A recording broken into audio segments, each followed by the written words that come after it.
చంద్రబాబు నాయుడు గారు దిగజారిన రాజకీయాలు ఎందుకు చేస్తా ఉన్నారు చంద్రబాబు నాయుడు గారిని అడుగుతా ఉన్నా. ముఖ్యమంత్రి స్థానంలో ఉన్న వ్యక్తి ఏమవుతుందండి ఒక చోట ఎంపీపీ పదవి పోతే, ఏమవుతుందండి ఒక చోట జడ్పీ చైర్మన్ పదవి పోతే, ఏమవుతుందండి ఒక చోట ఉప సర్పంచ్ పదవి పోతే? నేను అడుగుతా ఉన్నా ఇదే పెద్ద మనిషి చంద్రబాబు నాయుడు గారి. ముఖ్యమంత్రి కాబట్టి, అధికారంలో ఆయన ఉన్నాడు కాబట్టి, రాష్ట్రంలో ఏ పదవైనా కూడా తనకు బలం లేకపోయినా కూడా, తనకు సంఖ్యాబలం లేకపోయినా కూడా, తాను ముఖ్యమంత్రి అన్న అహంకారంతో ఏ పదవైనా కూడా నాకే కావాలి, ఏ పదవైనా కూడా నేను దౌర్జన్యం చేస్తాను అని చెప్పి లా అండ్ ఆర్డర్ ను పూర్తిగా నాశనం చేసిన పరిస్థితుల మధ్య ఈ రోజు రాష్ట్రంలో పరిపాలన సాగుతా ఉంది.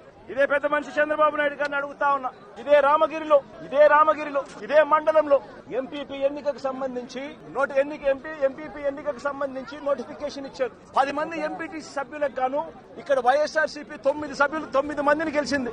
9 ఎంపీటీసీలు వైఎస్ఆర్సీపీ అయితే కేవలం ఒకే ఒక్క చోట తెలుగుదేశం పార్టీ గెలిచిన పరిస్థితులు. నేను అడుగుతా ఉన్నా, మరి ఇక్కడ ఎంపీపీ స్థానానికి ఎన్నిక నోటిఫికేషన్ జారీ అయితే 9 సభ్యులున్న వైఎస్ఆర్సీపీకి రావాలనా, ఒకే ఒక్క సభ్యుడు గెలిచిన తెలుగుదేశం పార్టీకి రావాలనా? మరి ఎందుకు చంద్రబాబు నాయుడు గారు ఈ మాదిరిగా ప్రతి చోట కూడా వాళ్ళ ఎమ్మెల్యేలను రెచ్చగొడతా ఉన్నారు, ప్రతి చోట కూడా అప్పుడు స్థానిక ప్రజాప్రతినిధులను రెచ్చగొడతా ఉన్నాడు, పోలీసులను దుర్వినియోగం చేస్తా ఉన్నారు. చేసి చివరికి ఏం జరిగింది? ఇక్కడ 9 మంది ఇక్కడ వైఎస్ఆర్సీపీకి సంబంధించిన సభ్యులు ఉంటే చంద్రబాబు నాయుడు గారు ప్రలోభాలు పెట్టే కార్యక్రమం, చంద్రబాబు నాయుడు గారు భయపెట్టే కార్యక్రమాలు జరుగుతా ఉన్న నేపథ్యంలో వీళ్ళంతా కూడా కోర్టుకు వెళ్లి కోర్టుల నుంచి వీళ్ళంతా కూడా మాకు ప్రాణహాని ఉంది, ఎంపీపీ ఎలక్షన్లలో మేము పార్టిసిపేట్ చేయాలి అని అంటే మాకు ఇబ్బందికర పరిస్థితులు ఉన్నాయి అని చెప్తే కోర్టు అక్షింతలు వేసి పోలీస్ ప్రొటెక్షన్ తో ఈ ఎన్నిక జరిపించండి అని చెప్పి కోర్టు ఆదేశాలు ఇస్తే,